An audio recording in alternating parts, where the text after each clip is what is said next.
হয়, আমি নথৈ আনন্দিত হৈছোঁ। আমাৰ ছাত্ৰ একতা সভাৰ কাৰ্যকালতে মৰিগাঁও মহাবিদ্যালয় সাহিত্য শাখিত মৰ্যাদা লাভ কৰাক লৈ আমি নথৈ গৌৰৱ অনুভৱ কৰিছোঁ। মৰিগাঁওবাসী ৰাইজৰ লগতে মৰিগাঁও জিলাৰ বাবে, মৰিগাঁও জিলাৰ সমূহ ছাত্ৰ ছাত্ৰীৰ বাবে ই এক খুব গৌৰৱৰ বিষয়, যিহেতু মৰিগাঁও মহাবিদ্যালয় হ'ল মৰিগাঁও জিলাৰ শিক্ষাৰ প্ৰাণকেন্দ্ৰস্বৰূপ আৰু এই মহাবিদ্যালয়তে বহুতো ছাত্ৰ ছাত্ৰীয়ে অধ্যয়ন কৰাৰ সুযোগ লাভ কৰে আৰু এই মহাবিদ্যালয়ে বৰ্তমান সাহিত্য শাখিত মৰ্যাদা লাভ কৰিছে।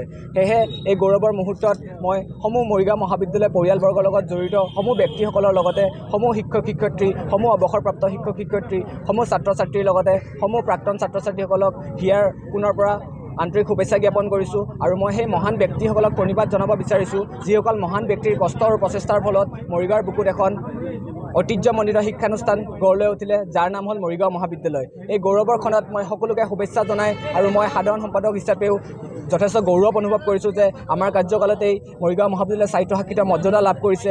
আৰু কিছুদিন আগতে আমি মৰিগাঁও মহাবিদ্যালয় নাকৰ পিয়াৰ টীম যেতিয়া মৰিগাঁও মহাবিদ্যালয় পৰ্যবেক্ষণৰ বাবে আহিছিল, তেতিয়া মৰিগাঁও মহাবিদ্যালয় A গ্ৰেড পাবলৈ সক্ষম হৈছিল আৰু খুব সোনকালেই আমি দুটিকৈ ভাল খবৰ লাভ কৰিবলৈ সক্ষম হৈছোঁ। অনাগত দিনতো যাতে মৰিগাঁও মহাবিদ্যালয় এনেকৈ উন্নতি কৰি থাকে তাকে আমি কামনা কৰিছোঁ। হে মোৰ আপোন মহাবিদ্যালয়, তুমি জিলিকি ৰোৱা সদায়, জয়টো মৰিগাঁও মহাবিদ্যালয়। ধন্যবাদ।